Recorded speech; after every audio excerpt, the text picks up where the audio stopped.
بسم اللہ الرحمن الرحیم۔ شروع اللہ کے پاک اور بابرکت نام سے جو بڑا مہربان اور نہایت رحم کرنے والا ہے۔ جناب عبد المناف کے دو جڑواں بیٹے پیدا ہوئے جن کا نام ہاشم اور عبد شمس رکھا گیا۔ تاریخی کتب سے پتہ چلتا ہے ان دونوں بچوں کے کچھ اعضاء بھی جڑے ہوئے تھے جن کو بعد میں الگ کیا گیا۔ جب یہ بات نجومیوں تک پہنچی تو انہوں نے پیشن گوئی کی کہ ان دونوں کی اولادیں ہمیشہ رنجش میں رہیں گی اور ایک دوسرے سے آگے نکلنے کی دوڑ میں لگی رہیں گی۔ ہاشم سے حضرت عبد المطلب پیدا ہوئے اور ان کی اولاد حضرت عبداللہ جو کہ نبی کریم حضرت محمد صلی اللہ علیہ وآلہ وسلم کے والد گرامی تھے، ابو طالب جن سے شیر خدا حضرت علی پیدا ہوئے اور حضرت عباس تھے، یہی بنو ہاشم کہلائے۔ ہاشم کے جڑواں بھائی عبد شمس سے امیہ پیدا ہوئے اور امیہ کے دو بیٹے عرب اور ابو العاص تھے۔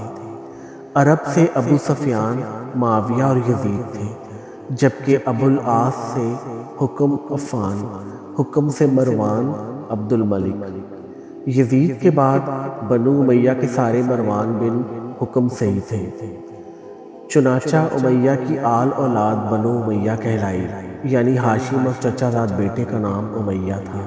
جناب ہاشم اور امیہ کے درمیان پہلی چپکلش کعبے کی تولیت پر ہوئی۔ اسی طرح حضرت عبد المطلب ابن ہاشم اور حرب ابن امیہ میں ساری زندگی جنگ کی کیفیت رہی، جو کہ تمام تاریخی کتب میں موجود ہے۔ لیکن مکے میں بنو ہاشم ایک دینی گھرانے سے مشہور ہوئے کیونکہ انہی کے پاس کعبے کی تولیت تھی، جبکہ بنو امیہ مکہ کے دیگر قبائل پر اپنی جنگی قابلیت کی وجہ سے حکمرانی میں رہنے لگے۔ اسی طرح جب بنو ہاشم میں سے حضرت محمد صلی اللہ علیہ وآلہ وسلم نے نبوت کا اعلان فرمایا تو اکثر بنو امیہ کے لوگوں نے یہ کہہ کر ان کو ماننے سے انکار کیا کہ اگر نبوت ہوتی تو وہ ہمارے خاندان میں ہوتی۔ جنگ بدر اور جنگ صفین بنو ہاشم اور بنو امیہ کے درمیان ہی لڑی گئی۔ یزید نے 60 ہجری میں 30 سال کی عمر میں مسند خلافت سنبھالی تو مدینے کے حاکم کو خط لکھا کہ مدینے میں موجود صاحب کرام لوگوں سے میری بیعت لو، خاص کر حضرت حسین، حضرت عبداللہ بن عمر، حضرت عبد الرحمن بن ابی بکر اور حضرت عبداللہ بن زبیر سے۔ اگر انہوں نے بیعت سے انکار کیا تو ہر طرح کی سختی سے کام لیا جائے۔ ان تینوں اصحاب رسول صلی اللہ علیہ وسلم اور حضرت امام حسین نے یزید کی بیعت سے انکار کر دیا۔ یزید کی حکومت اسلامی اصولوں کے مطابق نہ تھی، لیکن یزید دن رات اسی تگ و دو میں لگا رہا کہ کسی طرح نواسہ رسول صلی اللہ علیہ وآلہ وسلم سے بیعت حاصل کر لے، کیونکہ ان کی بیعت نہ کرنے سے کبھی بھی اس کی حکومت سنبھل نہ پائے گی۔ جب مدینے میں حالات خراب ہونے لگے، شر اور فساد پھیلنے کا خطرہ بڑھا تو امام عالی مقام نے مدینے سے ہجرت کا ارادہ کر لیا۔ آپ نے رات کے وقت اپنی والدہ حضرت فاطمہ سلام اللہ علیہ اور بھائی حضرت حسن کی قبروں پر حاضری دی اور 28 رجب کو رات کے وقت اپنے خاندان اور اصحاب رسول کے ساتھ مکے کی طرف سفر شروع کر دیا۔ 5 روز کا سفر کرنے کے بعد قافلہ 3 شعبان کو مکے میں داخل ہوا، جہاں پر آپ کا شاندار استقبال کیا گیا۔ مکے میں قیام کے دوران لوگ رسول خدا صلی اللہ علیہ وآلہ وسلم کے نواسے سے فیض حاصل کرنے کے لیے روزانہ قطار در قطار حاضر ہوتے۔ 10 رمضان کو حضرت امام حسین کے پاس عبداللہ بن وال کوفے سے خط لے کر مکے میں حاضر ہوا اور اس کے بعد ہزاروں خط نواسہ رسول صلی اللہ علیہ وآلہ وسلم کو عراق سے موصول ہوئے کہ آپ کوفہ تشریف لیں، ہمیں یزید کی حکومت نہیں منظور۔ آپ نے اپنے چچا زاد بھائی حضرت مسلم بن عقیل کو اپنا سفیر بنا کر عراق روانہ کیا کہ وہاں کے حالات کا جائزہ لیں۔ 6 شوال کو تقریباً 18,000 کوفیوں نے حضرت مسلم بن عقیل کے ہاتھ میں بیعت کر لی۔ ان سب حالات کے بارے میں حضرت مسلم بن عقیل نے حضرت امام حسین کو لکھ دیا، یزید نے انہی دنوں کوفے کے گورنر کو نرمی برتنے پر برطرف کر دیا اور ابن زیاد کو کوفہ اور بصرہ کا گورنر مقرر کر دیا۔ ابن زیاد نے لوگوں کو ڈرایا دھمکایا اور قید میں ڈال دیا اور آخر کار حضرت مسلم بن عقیل کو بے دردی سے شہید کر دیا گیا۔ دوسری طرف حضرت مسلم بن عقیل کا خط پڑھ کر حضرت امام حسین نے اپنے قافلے کے ساتھ کوفے کی جانب ہجرت شروع کر دی۔ عبداللہ ابن زیاد کو جب جگر گوشہ رسول اللہ صلی اللہ علیہ وآلہ وسلم کی کوفے کی جانب روانگی کا علم ہوا تو اس نے حسین بن تمیم کو 4000 کا لشکر دے کر قادسیہ کی جانب روانہ کیا کہ ان علاقوں کی سخت نگرانی کی جا سکے۔ ابو محنف نے اس سفر میں حضرت امام حسین کے قافلے میں شامل 2 اسدی افراد سے نقل کیا ہے کہ جب قافلہ حسینی شراف کی منزل سے روانہ ہوا تو ان کے وسط میں دشمن کے لشکر کے ہر اول دستے اور ان کے گھوڑوں کی گردن نظر آنا شروع ہو گئی۔ پس امام علی مقام نے ذو حسم کا رخ کیا۔ حر بن یزید اور اس کے سپاہی ظہر کے وقت حضرت امام حسین آمنے سامنے آ گئے۔ نواسہ رسول نے اپنے قافلے کو حکم دیا کہ حر اور اس کے سپاہیوں کو اور گھوڑوں کو پانی پلائیں۔ چنانچہ انہوں نے نہ صرف دشمن کے لشکر کو سیراب کیا بلکہ ان کے گھوڑوں کی پیاس بھی بجھا دی۔ حر بن یزید نے کہا، مجھے ان خطوط و مراسلات کا کوئی علم نہیں ہے جن کی طرف آپ نے اشارہ کیا، اور مزید کہا، ہم ان خطوط کے لکھنے والوں میں سے نہیں تھے، ہمیں حکم ہے کہ آپ کا سامنا کرتے ہی آپ کو ابن زیاد کے پاس لے جائیں۔ حر نے مزید کہا، میں آپ کے ساتھ جنگ و جدل پر مامور نہیں ہوں، لیکن مجھے حکم ہے کہ میں آپ سے جدا نہ ہوں حتیٰ کہ آپ کو کوفہ لے جاؤں۔ پس اگر آپ میرے ساتھ آنے سے اجتناب کرتے ہیں تو ایسے راستے پر چلیں جو کوفہ کی طرف جا رہا ہو، نہ ہی مدینے کی طرف، تاکہ میں ایک خط عبید اللہ بن زیاد کے لیے روانہ کروں۔ آپ بھی اگر چاہیں تو ایک خط یزید کے لیے لکھیں تاکہ شاید یہ امر عافیت اور امن و آشتی پر منتج ہو جائے۔ میرے نزدیک یہ عمل اس سے کہیں زیادہ بہتر ہے کہ میں آپ کے ساتھ جنگ و جدل میں آلودہ ہو جاؤں۔ چنانچہ امام حسین کا قافلہ چلتا رہا اور ساتھ ساتھ حر کا لشکر بھی رواں دواں تھا کہ 2 محرم الحرام سن 61 ہجری بروز جمعرات حضرت امام حسین سلام اللہ علیہ کا قافلہ کربلا میں پہنچ گیا۔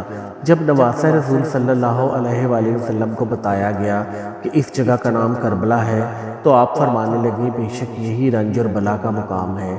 جب ابن زیاد کو پتہ چلا کہ نواسہ رسول صلی اللہ علیہ وآلہ وسلم کوفے کی جانب رواں دواں ہے تو اس نے حر بن یزید کو سپاہی دے کر ان کا راستہ روکنے کے لیے بھیج دیا اور اس کو حکم دیا کہ ان کو کسی ایسی جگہ پڑاؤ ڈالنے پر مجبور کریں جہاں پانی قریب نہ ہو۔ اس کے بعد عمر بن سعد کو ایک جلیل لشکر دے کر حضرت امام حسین کی طرف روانہ کیا۔ عمر بن سعد کوفی فوج کا کربلا میں سپہ سالار تھا جو کہ خون ریزی سے بچنے اور پرامن راہ حل کے در پہ تھا۔ ادھر کوفے کے گورنر عبید اللہ ابن زیاد کو شمر نے جنگ کے لیے اکسایا اور بالآخر 9 محرم 61 ہجری کو ابن زیاد نے شمر کو 4000 سپاہی دے کر کربلا بھیج دیا۔ ساتھ ایک دھمکی امیز خط بھی تھا، عمر بن سعد اگر تم حسین سے بیعت کر لو تو کوفہ روانہ کر دینا، نہیں تو ان سے جنگ کرو، اگر تم جنگ کے لیے راضی نہیں تو کمان شمر کے حوالے کر دو۔ شمر نے حضرت عباس کو کہا کہ میں ابن زیاد کی طرف سے عباس تمہارے اور تمہارے بھائیوں کے لیے امان نامہ لکھوا لایا ہوں، اس لیے کہ تم یہاں سے جا سکتے ہو۔ بس یہ سننا تھا کہ حضرت عباس کا چہرہ مبارک سرخ ہو گیا۔ آپ نے امان نامہ پکڑا اور اس کے 2 ٹکڑے کر دیے اور فرمایا کہ ہمت ہے تو مجھ سے مقابلہ کرو۔ تم لوگ چاہتے ہو کہ میں نواسہ رسول صلی اللہ علیہ وآلہ وسلم سے غداری کروں؟ چنانچہ شمر اور ابن زیاد اپنے مقصد میں کامیاب نہ ہو سکے۔ پھر کربلا کے میدان میں جب باری باری سب شہادتیں پیش کر رہے ہوتے ہیں تو حضرت عباس نواسہ رسول صلی اللہ علیہ وآلہ وسلم عرض کرتے ہیں کہ آقا حسین، اب مجھے بھی اجازت دیں میں ان یزیدیوں کو جہنم واصل کروں۔ حضرت عباس پانی کی مشق لیے گھوڑے پر سوار ہوتے ہیں، ایک ہاتھ میں علم اٹھاتے ہیں اور نہر کی طرف بڑھنے لگتے ہیں۔ تاریخ طبری میں حضرت محمد بن جریر طبری لکھتے ہیں کہ جب حضرت عباس دریائے فرات کی طرف مشکیزہ اور ننگی تلوار لے کر نکلتے ہیں تو اس وقت عمرو بن الحجاج 500 یزیدی فوجیوں کے ساتھ دریا پر پہرا دے رہا تھا۔ کربلا کا تپتا سحر ہے، سورج اپنی آب و تاب سے چمک رہا ہے۔ جب پہرے داروں نے ایک شاہ سوار کو ننگی تلوار کے ساتھ آتے دیکھا تو فوج میں ہلچل مچ گئی۔ تاریخ گواہ ہے کہ حضرت عباس نے 133 یزیدیوں کو چیر ڈالا اور دریا پر پہنچ گئے۔ باقی فوجی امداد لینے کے لیے اپنے اپنے کیمپوں میں بھاگ گئے۔ حضرت عباس نے اپنا علم دریا کے کنارے گاڑا اور مشک میں پانی بھرنے لگے۔ مشک کو بھرنے کے بعد آپ نے خود پانی پینے کے لیے چلو بھرا اور پھر یہ سوچ کر پانی گرا دیا کہ میرے آقا حسین اور ان کی آل کب سے پیاسی ہے۔ اللہ اکبر دوستو، ہے کوئی عباس سے وفادار شخص اس دنیا میں؟ پھر آپ نے سوچا کہ اپنے گھوڑے کو پانی پلا لیتا ہوں، لیکن گھوڑا بھی وفادار ہی تھا، اس نے پانی نہ پیا۔ اتنی دیر میں عمرو اپنی فوج کی دوبارہ صف بندی کرتا ہے اور پیچھے اور سپاہی بھی مدد کے لیے آ جاتے ہیں۔ حضرت عباس مشکیزیں اٹھائے گھوڑے پر سوار ہوتے ہیں، اتنے میں ایک تیر ان کے کندھے پر آ کر لگتا ہے۔ حضرت عباس گھوڑے کو خیمے کی طرف دوڑاتے ہیں، سپاہی ان کو گھیر لیتے ہیں اور تیروں کی بوچھاڑ کر دیتے ہیں۔ عمرو آواز لگا کر کہتا ہے کہ یہ پانی خیموں تک نہ پہنچنے پائے، اگر ان کو پانی مل گیا تو ہماری خیر نہیں۔ اتنے میں ایک بدبخت نے چھپ کر تلوار کا وار کیا تو آپ کا ایک بازو قلم ہو گیا۔ آپ پانی کا مشکیزہ دوسرے ہاتھ میں پکڑتے ہیں، پھر دوسرے بازو پر بھی وار ہوتا ہے اور دوسرا بازو بھی قلم ہو جاتا ہے۔ اس کے بعد جناب عباس پانی کا مشکیزہ منہ میں پکڑ لیتے ہیں، پھر سب یکجا ہو کر تیر برساتے ہیں۔ پانی کے مشکیزے کو بھی لگے ہیں اور پانی بہہ جاتا ہے۔ جیسے ہی پانی بہتا ہے تو میرے آقا کی آنکھوں میں بھی آنسو آ جاتے ہیں، وہ گھوڑے سے نیچے گر جاتے ہیں، تیروں سے نڈھال ہو جاتے ہیں۔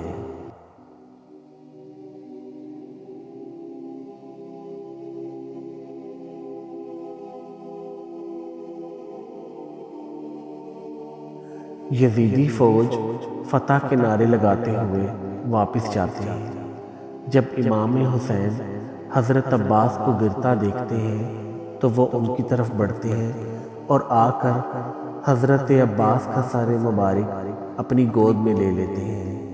حضرت عباس پہلی دفعہ حضرت امام حسین کو اپنا بھائی کہہ کر پکارتے ہیں اور معافی مانگتے ہیں کہ میں معصوم سکینہ کے لیے پانی نہ لا سکا۔ آپ کی روح مبارک دارالفنا سے دارالبقا کی طرف کوچ کر جاتی ہے۔ ابو الفرج اصفہانی اس طرح روایت نقل کرتے ہیں کہ علی اکبر جب میدان میں جاتے ہیں تو امام عالی مقام حضرت حسین فرماتے ہیں، اے اللہ گواہ رہنا، ابھی جو جوان میدان میں گیا ہے وہ تمام لوگوں میں سب سے زیادہ رسول خدا سے مشابہ ہے۔ اسے جلد سے جلد اپنے نانا رسول خدا کے ہاتھوں جامع کوثر سے سیراب کرنا۔ نواسہ رسول حضرت امام حسین مقتل کی طرف بڑھے کہ اپنے بیٹے کی جنگ کا نظارہ کریں، وہ دشمن پر کس طرح جھپٹتا ہے، لیکن لشکر یزید میں اتنا گرد و غبار چھایا ہوا تھا کہ امام عالی مقام داد شجاعت دیتے ہوئے علی اکبر کو نہ دیکھ سکے۔ امام عالی مقام آرزو مند تھے کہ دیکھیں میرا بیٹا کس طرح راہ حق میں استقامت کا کوہ گراں ثابت ہوتا ہے، کس طرح یزیدی لشکر پر وار کرتا ہے۔ شجاعت حیدری کے پیکر علی اکبر برق راگ بن کر یزیدی عساکر پر حملے کر رہے تھے، صفوں کی صفیں الٹ رہے تھے۔ لشکر یزید جس طرف دوڑتا امام عالی مقام سمجھ جاتے کہ علی اکبر اس طرف داد شجاعت دے رہا ہے۔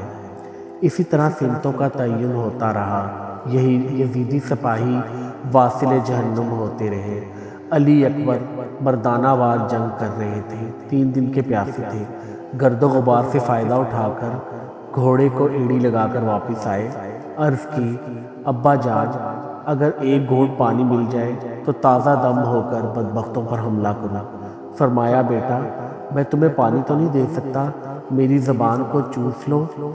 امام علی مقام رضی اللہ عنہ کی اپنی زبان خشک ہے، امام علی مقام نے اپنی زبان مبارک علی اکبر کے منہ میں ڈال دی کہ بیٹا اسی طرح نانا جان اپنی زبان میرے منہ میں ڈالا کرتے تھے، شاید وہ میرے منہ میں اپنی زبان آج کے دن کے لیے ڈالتے تھے۔ علی اکبر نے اپنے بابا کی سوکھی ہوئی زبان چوسی، ایک نیا حوصلہ اور ولولہ ملا، پلٹ کر پھر لشکر یزیدی پر حملہ کر دیا اور بہت سے دشمنوں کو جہنم واصل کیا۔ اچانک لڑتے لڑتے آواز دی، ابا جان مجھے تھام لیجئے۔ حضرت امام حسین رضی اللہ عنہ سمجھ گئے کہ جواں سال بیٹے کی شہادت کی گھڑی آ گئی، دوڑ کر علی اکبر کی طرف آئے۔ قریب ہو کر دیکھا تو ہم شکل پیغمبر علی اکبر زمین پر تھے۔ لشکر یزید کے کسی بدبخت سپاہی کی برچھی علی اکبر کے سینے میں پیوست ہو چکی تھی۔ یزیدی لشکر جنگ جیت کے نعرے بلند کرتے ہوئے واپس لوٹ گئے۔ امام علی مقام زمین پر بیٹھ گئے، اپنی زخمی بیٹے کا بوسہ لیا۔ جسم زخموں سے چور ہے، کوئی جگہ نہیں جہاں تلوار کا نشان نہ ہو۔ حضرت علی اکبر نے کہا، ابا جان اگر یہ برچھی میرے سینے سے نکال دیں تو پھر دشمن پر حملہ کروں۔ امام علی مقام نے ایک دفعہ بیٹے کی سینے میں لگی برچھی کو دیکھا اور ایک دفعہ آسمان کی طرف نظریں اٹھائیں، جیسے کہہ رہے ہوں کہ یہ کام تو بیٹے پر چھری چلانے سے بھی زیادہ مشکل ہے۔ لیکن تاریخ گواہ ہے کہ حضرت امام نے اپنے شبیہ مصطفیٰ شہزادہ علی اکبر کے سینے سے جب برچھی نکالی تو خون کا فوارہ آپ کے چہرہ اطہر پر پڑا۔ ادھر شہزادہ نے آخری آہ بھری اور روح کفس انصری سے پرواز کر دی۔ شیر خدا کے شیر اپنے تمام اثاثے لٹانے کے بعد خود گھوڑے پر سوار ہوتے ہیں۔ حضرت بی بی زینب رکاب تھامتی ہیں۔ یزیدی لشکر جب تلوار حیدری کو میدان میں دیکھتے ہیں تو ایک دفعہ ہلچل مچ جاتی ہے۔ وہاں موجود ہر شخص جانتا ہے کہ نبی صلی اللہ علیہ وآلہ وسلم نے فرمایا تھا، حسین مجھ سے ہے اور میں حسین سے ہوں۔ لیکن بدبختوں کی آنکھوں پر لالچ اور طمع نے پردہ ڈال رکھا تھا۔ ہر کوئی دربار یزید میں اونچا مقام اور انعام و اکرام حاصل کرنا چاہتا تھا، لیکن تاریخ نے ایسی بزدل فوج نہ دیکھی۔ سبھی ایک دوسرے کا منہ دیکھ رہے ہیں کہ شہسوار کربلا کا مقابلہ کون کرے گا۔ جیسے ہی امام علی مقام میدان کی طرف بڑھتے ہیں تو شمر کہتا ہے، دور سے ہی تیر چلانا شروع کر دو۔ امام علی مقام کو تیر لگ چکی ہے۔ شمشیر حیدری پر پورا لشکر یکبارگی سے حملہ آور ہوتا ہے۔ خوف کے مارے فوجیوں کی گردنیں کٹ رہی ہیں۔ سینکڑوں یزیدی فوجی جہنم واصل کرنے کے بعد نواسہ رسول نماز پڑھنے کی مہلت مانگتے ہیں۔ یہی وہ وقت تھا کہ جب شمر کے جوش دلانے پر مالک کندی نے پیچھے سے ایک ایسا وار کیا، شمر ملعون کے کہنے پر سب نے تیروں کی برسات کر دی۔ خولی بن یزید نواسہ رسول صلی اللہ علیہ وآلہ وسلم کا سر کاٹنے کے لیے آگے بڑھا، لیکن ہاتھ کانپ گئے۔ پھر شقی القلب بدبخت اور ذلیل سنان بن انس آگے بڑھا اور انعام و اکرام کی لالچ میں امام علی مقام کا سر تن سے جدا کر دیا۔ ملعون ابن زیاد کے حکم پر تمام سر نیزوں پر چڑھا دیے گئے اور جسم اطہر کو گھوڑوں کی ٹاپوں تلے پامال کیا گیا۔ سانحہ کربلا کے بعد عمر بن سعد نے اپنے لشکر میں سے قتل ہونے والوں کو 11 محرم کو دفن کیا۔ سید زادوں اور اصحاب کے 72 جسم مبارک بے گور و کفن چھوڑ کر اور اہل بیت کو قیدی بنا کر کوفے کی طرف دربار ابن زیاد کی طرف بڑھنے لگا۔ اللہ اکبر!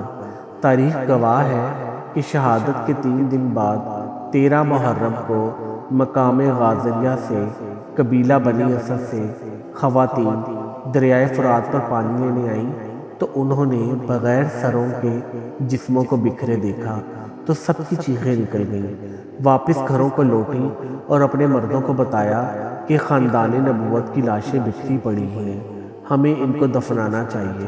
چنانچہ کچھ مرد ان کے ساتھ میدان کربلا پہنچے اور قبریں کھودنا شروع کر دی۔ انہوں نے ایک گھوڑ سوار شخص کی ہدایات کے مطابق ان کو دفن کیا۔ نواسہ رسول صلی اللہ علیہ وآلہ وسلم اہل بیت اور اصحاب کے سر مبارک نیزوں پر ہیں۔ امام طبری روایت کرتے ہیں کہ ابن سعد نے خولی کے ہاتھ امام علی مقام کا سر اقدس ابن زیاد کے دربار بھیجا۔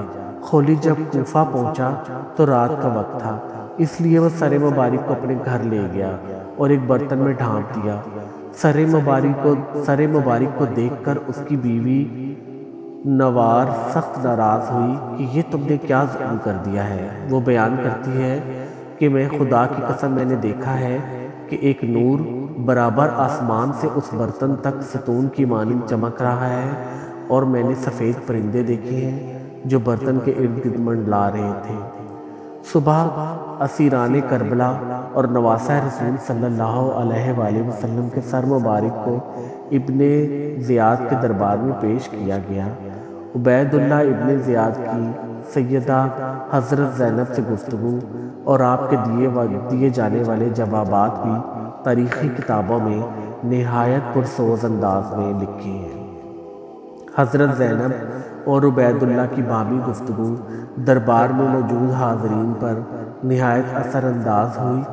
کوفے میں ہونے والے دلخراش واقعات میں سے ایک واقعہ یہ ہے کہ عبید اللہ کے پاس جب سید الشہداء حضرت امام حسین علیہ السلام کا سر پیش ہوا تو اس نے اپنے ہاتھ میں موجود چھری کے ساتھ آپ کے ہونٹوں اور دانتوں کی بے حرمتی کی، تو دربار میں موجود صحابی رسول خدا عزید بن ارقم رضی اللہ عنہ یہ گستاخی دیکھ کر رونے لگے اور کہنے لگے، اس چھری کو ان ہونٹوں سے ہٹا لو۔ خدا کی قسم میں کئی مرتبہ ان ہونٹوں پر رسول اللہ کو بوسہ لیتے ہوئے دیکھا۔ عبید اللہ یہ سن کر چلا اٹھا، خدا تجھے رلائے، کس چیز پر آنسو بہاتے ہو؟ فتح پر آنسو بہاتے ہو؟ بخدا اگر میں یہ نہ جانتا ہوتا کہ تمہاری عقل زائل ہو چکی ہے تو میں تمہاری گردن اڑا دیتا۔ حضرت زید نے جب یہ سنا تو دربار سے نکل گئے۔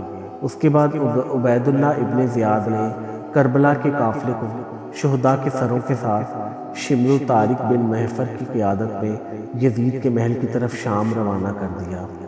تاریخ گواہ ہے کہ شام میں جب قافلہ پہنچا تو وہاں جشن کا سماع تھا۔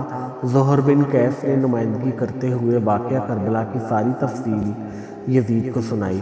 ایک سونے کے تشت میں حضرت امام حسین کے سر مبارک کو یزید کے سامنے پیش کیا گیا۔ یزید نے جب نواسہ رسول صلی اللہ علیہ وآلہ وسلم کے سر مبارک کی توہین کی تو وہاں موجود حاضرین نے اعتراض کیا، جس میں قابل ذکر یحییٰ بن حکم اور صحابی رسول حضرت ابو برزہ اسلمی تھے، جن کو یزید نے اپنے محل سے نکال دیا۔ اس کے بعد دختر سیدہ کائنات حضرت زینب نے ایک تاریخ ساز خطبہ یزید کے دربار میں دیا، جس سے وہاں موجود لوگوں کے دل لرز اٹھے۔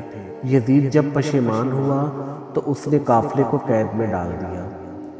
مدینے کے لوگوں کو واقعہ کربلا کی خبر مل چکی تھی۔ جیسے ہی قافلہ مدینہ پہنچا تو وہاں قیامت برپا ہو گئی۔ حضرت امام زین العابدین کی نظر روضہ رسول صلی اللہ علیہ وآلہ وسلم پر پڑی تو آپ بس اتنا کہہ سکے، یا رسول اللہ صلی اللہ علیہ وآلہ وسلم اپنے نواسے کا سلام قبول کریں۔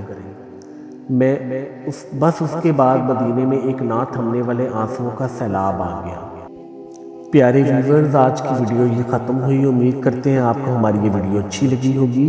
کامنٹ پہ اپنی رائے کا اظہار کیجیے گا۔ چینل کے ساتھ جڑے رہنے کا بہت شکریہ۔ اگلی ویڈیو تک کے لیے اجازت چاہتے ہیں۔ اللہ حافظ، ٹیک کیئر۔